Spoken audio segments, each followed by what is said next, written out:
Alors, depuis la fondation de l'université de Cambridge en 1209, par des transfuges de l'université d'Oxford, il existe une forte rivalité entre les deux universités. D'abord, il y a la fameuse course d'Aveyron, la boat race. Il y a des derbies de football, de rugby, de cricket.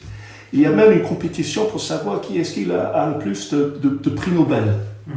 Eh bien maintenant, il s'agit d'être l'université la plus woke, la plus progressiste. Ce sera qui? Eh bien, l'université de Cambridge a pris les devants. Dans les années 60, 70, 80, c'était un centre d'études marxistes. Et ensuite, un haut lieu de la French Theory, ce galimatia postmoderne qui infecte toujours nos esprits.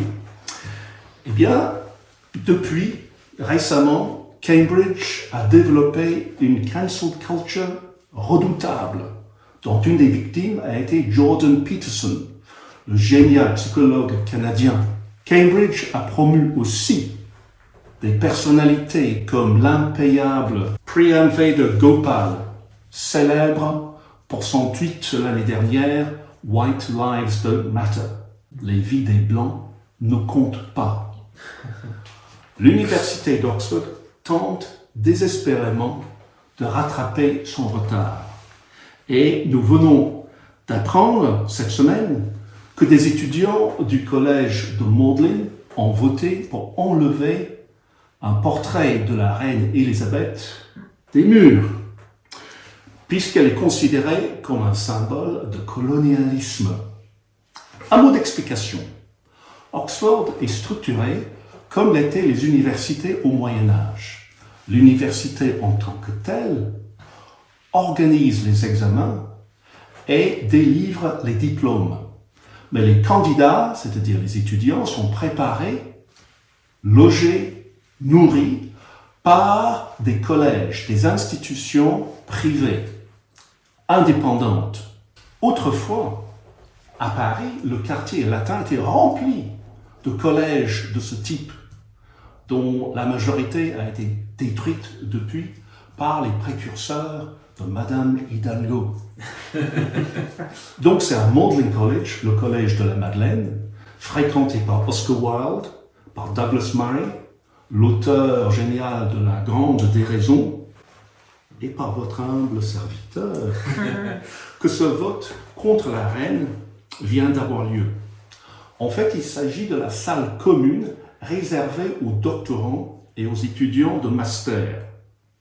En 2013, ces étudiants ont acheté un portrait photographique de la reine sans valeur intrinsèque particulière pour orner les murs.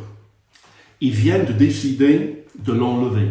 C'est leur strict droit.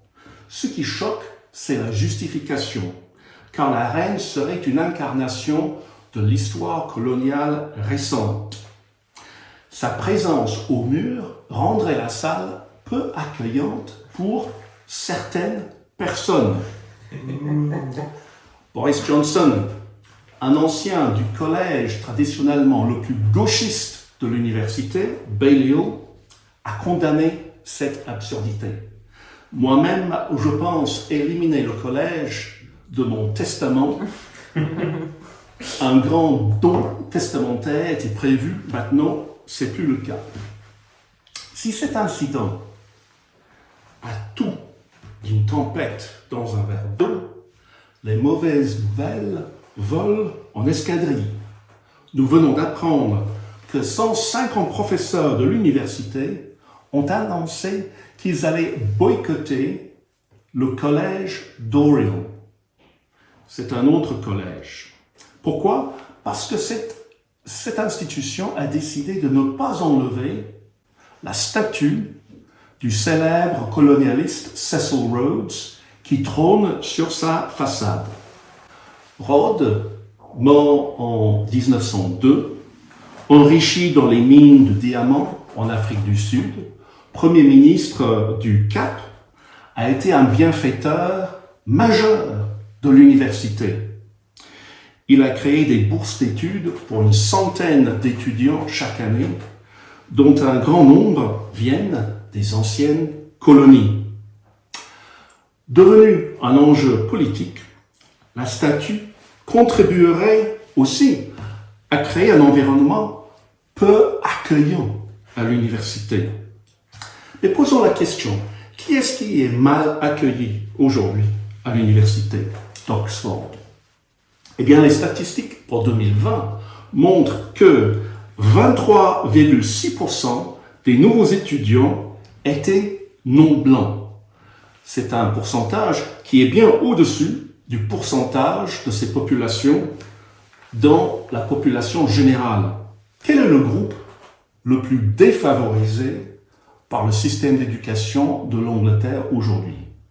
Eh bien, les garçons blancs de milieu modeste. Le premier devoir d'une université consiste à accueillir non les idéologies politiques, mais la vérité.